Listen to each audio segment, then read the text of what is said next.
Well, welcome back, guys. It's episode 16 of the Brainiac Trivia Top 10 in 10. I'm John Boyce, the owner and primary writer and host for the Brainiac Trivia League in Middle Tennessee. I asked 128 questions the week of March 14th, and what follows are my favorite top 10 in 10 minutes or less. If you're new, I'll ask the question, I'll repeat it, and 10 seconds later, I'll give the answer. Number 10. 50-50 shot to get us going. Fact or crap, Miranda rights are read to you as you are being arrested. The name Miranda comes from an actual person named Miranda. Miranda rights are read to you as you're being arrested. The name Miranda comes from an actual person named Miranda.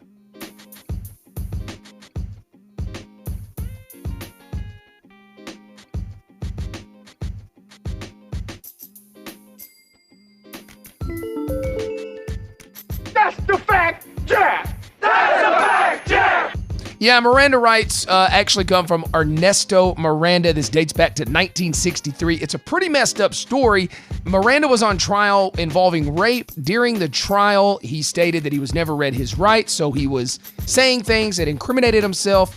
It didn't really matter. He ended up going to jail. However, it was for a short time. He didn't spend that much time for the crime he committed. He got out, and actually just a few years after that, he was murdered for a completely unrelated cause. So karma got him. Number 9. Animals and nature. What does the word king in a snake's name signify? What does the word king in a snake's name signify?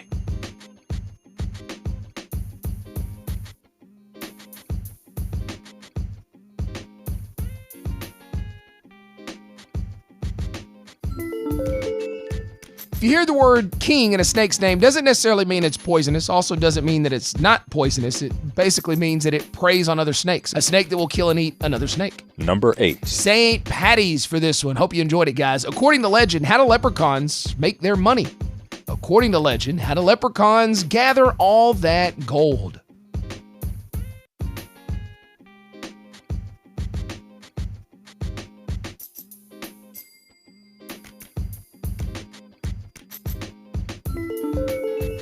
Leprechauns make their money by making shoes. They're known as cobblers. That's how they get all that gold. Number 7. Clues and clips, two-parter. First, I'll give you a clue, then I'm going to give you an audio clip. You got to tell me what movie it's from. This early 2010s period drama was based on a novel that was released just a few years prior to the film. It had a tagline that read, "Change begins with a whisper." Taking place in Jackson, Mississippi, the film received critical acclaim and was nominated for 4 Academy Awards, including Best Picture. This early 2010s period drama was based on a novel that was released just a few years prior to the film. It had a tagline that read, "Change begins with a whisper." Taking place in Jackson, Mississippi, the film received critical acclaim and was nominated for 4 Academy Awards, including Best Picture.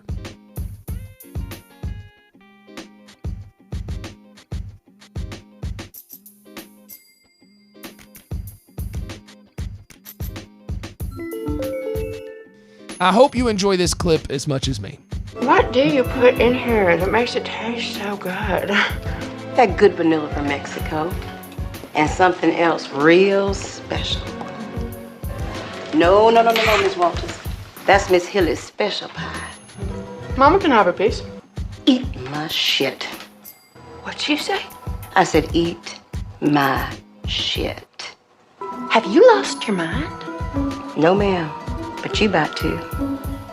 Because you just did. Back to 2011 for that gold right there. That would be from The Help. Number 6. Animals in nature, again for this one. A tower is the proper name for a group of what animal? A tower is the proper name for a group of what animal?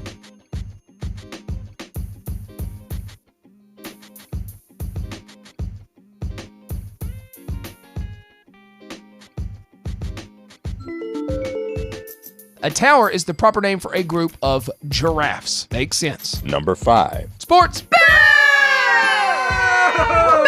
I hear you, Supersonic. Who is the all-time leading scorer in NCAA men's basketball tournament history? Who is the all-time leading scorer in men's NCAA basketball tournament history? So for their career, not just one run through the tournament, for their entire career, who scored the most points?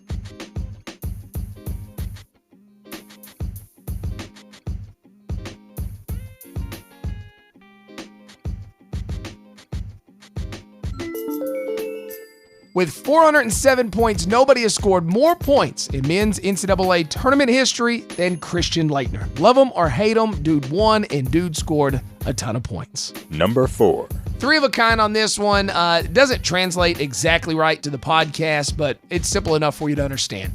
In 2013, Comedy Central released their list of the 100 greatest stand-up comedians of all time. Name 3 of the top 5. Just name as many as you can.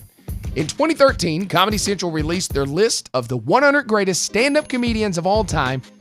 Name as many of the top 5 as you can.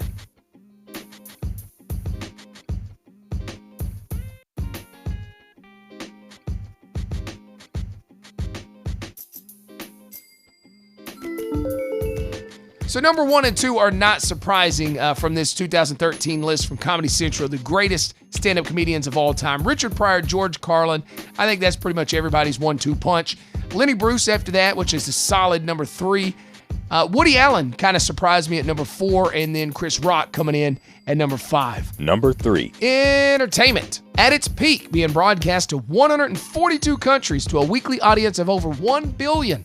What is considered the most internationally popular network television show of all time. This is a non-streamed show, okay? So not Netflix or Hulu originals. At its peak, being broadcast to 142 countries to a weekly audience of over 1 billion. What is considered the most internationally popular network television show of all time.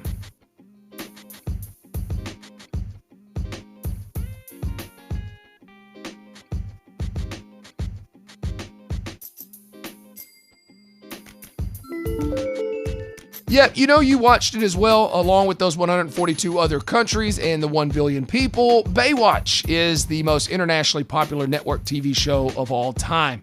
I watched it for obvious reasons as a small boy. As I go back and rewatch them as a grown man, it's pretty much for the same reason. Number 2. Back to Three of a Kind. So I explained it sort of earlier, but this one's a little more straightforward. During the 1990s, what 3 movies won Film of the Year at the Oscars with only a one-word title? During the 1990s, what 3 movies won Film of the Year at the Oscars with only a one-word title?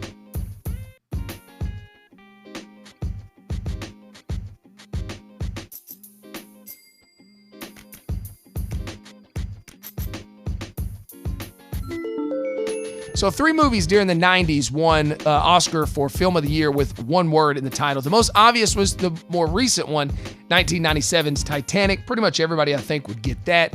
95, my all-time number 1 favorite movie, Braveheart. I think a lot of people would get that one as well. But the 1992 movie, I think, would get most people, Unforgiven. So that's Unforgiven, Braveheart, and Titanic.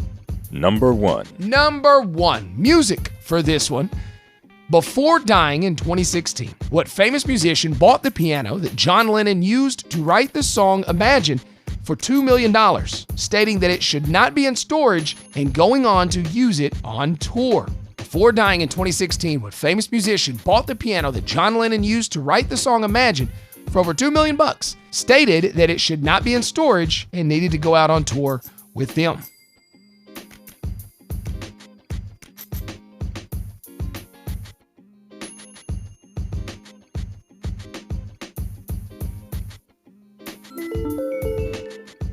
Before dying in 2016, what famous musician bought the piano that John Lennon used to write the song Imagine for over $2 million, stating it shouldn't be in storage and needs to be out on tour? George Michael. I've never been a huge George Michael fan, but needless to say, hearing that, stock went way up in my opinion.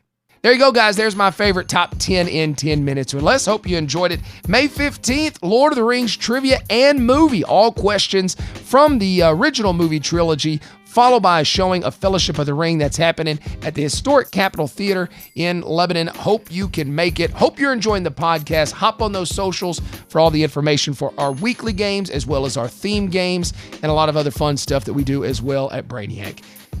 This has been the Brainiac Trivia Top 10 in 10. I'm John Boyce.